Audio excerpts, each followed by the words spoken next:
It's just reminisce time. And I met so many amazing people on Clubhouse. Then I decided to create Clubhouse for myself by my podcast. But I never streamed it live like I decided the last month and a half. Now you can see that this is all I do all day is interview people. So I'm excited to welcome Julie Riga back to the program. We had a good conversation on Clubhouse back in the day, and you have made a push with your growth of your podcast, with your coaching business that you're like, okay, now it's time after your career in learning business to do this yourself. And you were an author before that. But we're just going to quickly just touch base with the latest projects. How are you, Julie?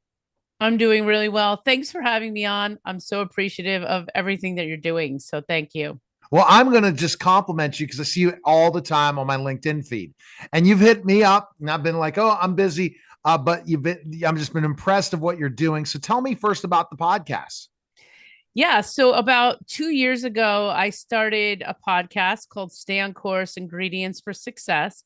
And I've interviewed thought leaders on their ingredients for success, really in a specific niche area of whatever they're interested in talking about, and just riffing on what are their 3 to 5 ingredients for success. Every episode, I ask them what their favorite food is. I bring my father's little flavor into that as well. And I'm just having a lot of fun with it. It's a lot of work, but I've done over 52 episodes and I'm not giving up. Although I may not post as much as I need to be posting, I'm definitely on a journey of podcasting and I'm watching the numbers grow. So that's fun. And that's the process. It takes time. Over 20,000 plus interviews, 15 years will be in January.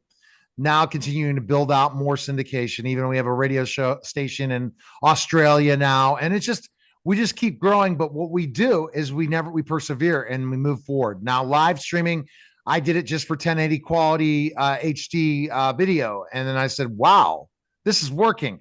And now Twitter X is on fire. So you guys are checking me out now on Twitter.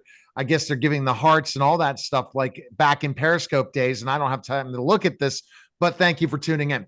It's amazing what's happening, but that's a podcaster. You put it out and you decide to have those conversations and love podcasting. What do you love most about podcasting? I love the energy that happens between me and my guests. And when I show up and I really now understand the purpose of the host. And we all think that we're there to talk, right? But a good host is really there to listen. Yeah. And because that's where the next question comes from. As you're listening, the next question pops up into your mind as the person is speaking. And if you're listening very deeply, you can find the really good question asked next. And that's the whole power of a journalist. The best journalists from Oprah to Barbara Walters to I'll even go Sean Hannity. I'll go to, I just go different extremes. Howard Stern. They ask the best follow-up questions. Dan Patrick. And that's the thing that podcasters miss. They have a series of questions and they think, oh man, I got to ask every one of them. And that's not the case at all. And you don't even know where you're going to go because the power of podcasting to make money. And I'm going to give you this secret as I give everyone else. It's not your advertising, it's the relationships you build. I just had Dennis McKinnon on my show, which again, I thought he was just involved in the foundation. Didn't know he was a Chicago Bear 1985. Just had him on my show just about 5 minutes before you live streaming. And Dennis talks about the power of his relationships and brand.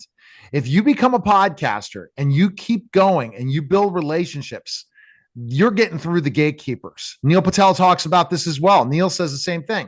He says, literally, he says some of his colleagues have created podcasts just to build relationships that led to business opportunities. Yeah. And but you got to have a great show. You got to build a relationship. So they say, well, I really enjoy being on so you can move forward to the next conversation. And Yeah. somehow I ask the right questions, build relationships with everyone, and everyone that's been on my show, I can reach out to and have them on my show again. And I think that's the power of podcasting but people have to really learn the craft. Let's talk about your coaching business now. Sure. So I am a readiness coach. I help people get ready for their next opportunity. And so what I've been working on in for some of my clients, I've been doing speaker training. And so looking at the entrepreneur and people who have a real inner purpose, helping them get ready for stages, whether that be their next YouTube video, podcasting, LinkedIn, getting on an actual stage and getting paid for it. But really, what it is getting ready and building the presentation skills that they need so that they're confident when they get up on the stage. They're confident when the microphone goes red and you're recording. And so, because it's nerve wracking. And you have that, you already have that gene because your father. Yes. Yes. I think so. You do. You do. Okay. I'll okay. say that. Okay. Well, and the thing is that I get this, like, I had this thought, it's like, you must always be ready because you don't know who's going to be backing out and you're the person that they're calling next. And I don't mind being that person, Neil. I don't mind being the backup person.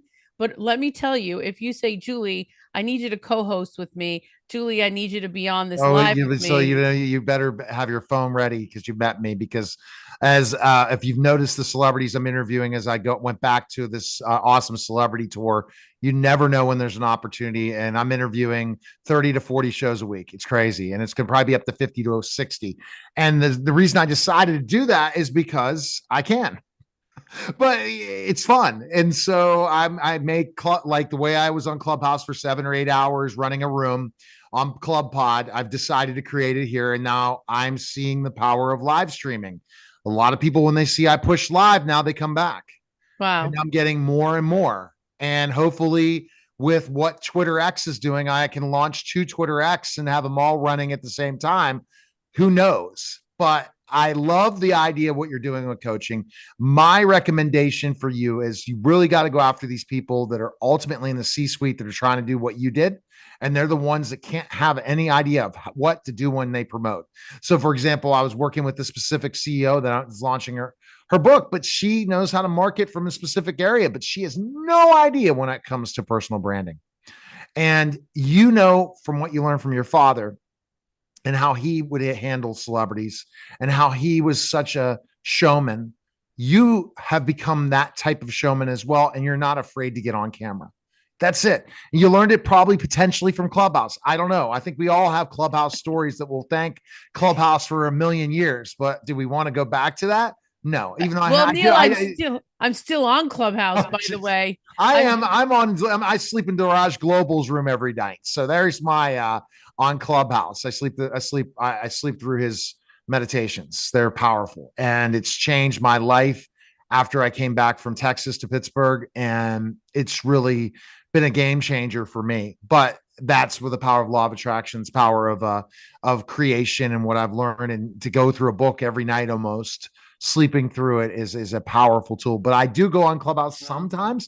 But it's interesting you say you still go on Clubhouse. Well, only because I have 2 segments on Breakfast with Champions now. Oh, see? Now you see, you stepped over Mr. Me OG back in the day, even though I did make one more run back into Clubhouse when Threads came out and I was becoming an OG again. And then they made the changes in Clubhouse, which I don't like at all. They stink. And you know what? I'm going to tell the CEOs, you are the worst people that have blown money completely. Because if you would have sold to LinkedIn or somewhere else, you'd be on a beach. Now you have something that's worth nothing. Oh, wow. That would have been the best thing if LinkedIn, because I do some LinkedIn audios as well. I've never tried that. And I'm happy to jump on with you at one point in time. All right. Best place people can find information on you and hire you. Where can they go? I see it right there. Best place, easiest place, julieriga.com. And I'm also very active on LinkedIn. So if you want to find any of my great content, check me out on LinkedIn. Hit me up at julieriga.com. You can learn more about my book, my podcast, my programs, and my coaching. All right. You're listening and watching The Neil Haley Show. We'll be